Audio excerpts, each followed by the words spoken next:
The cold fluorescent lights buzzed softly in the large boardroom.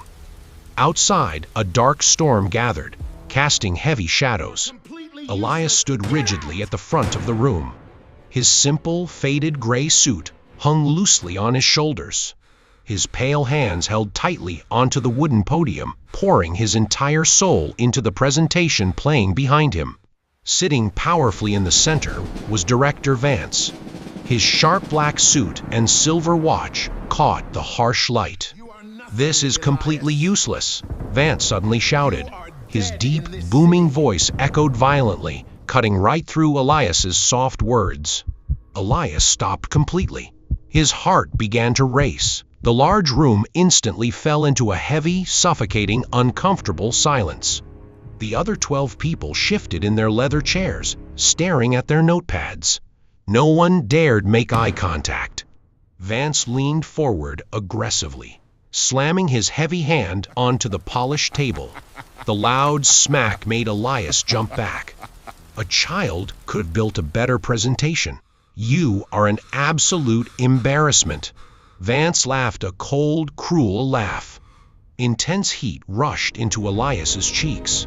His face burned with hot embarrassment, a heavy lump forming in his throat. The bright white projector light felt like a harsh spotlight, cruelly exposing every single flaw in his cheap suit. Vance's voice grew louder, jabbing a thick finger toward the front. The words felt like heavy stones hitting Elias. Elias's breath became short and shallow. His sweaty palms slipped against the dark wood. Panic was taking over completely. The storm raged outside. Vance stood up, towering over the dark table, preparing to deliver one final, crushing insult. But Elias closed his eyes. He took one slow, deep breath. When he opened them, the fear was gone. Vance took a deep breath, his chest puffing out beneath his expensive black suit, leaning heavily on the table. "You do not belong in this building, Elias. You are weak, and your work is an absolute embarrassment." The loud echo of his voice bounced aggressively against the thick glass walls. Vance stood tall, waiting for Elias to break.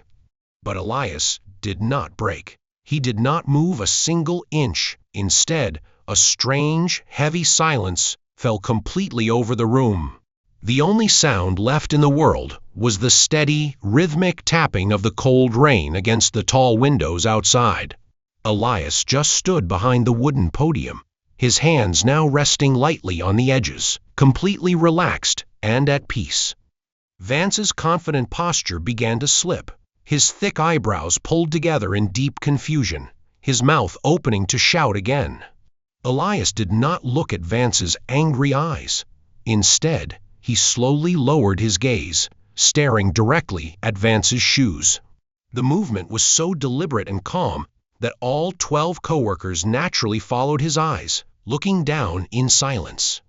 Elias held his calm gaze there for 3 long seconds, then very slowly traced his eyes back up to Vance.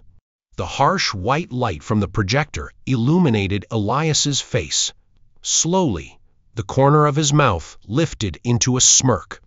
It was a look of pure, unbothered pity. Then Elias finally spoke in a soft, steady, and sharp voice. "Are you okay?" The 3 simple words hit the silent room like a sudden, unexpected, massive thunderclap. Vance froze completely. His face turned a deep, blotchy red from burning embarrassment, his loud voice cracking into a whisper. Defeated and entirely deflated, Vance sat down. Elias calmly continued his presentation, earning the silent respect of everyone.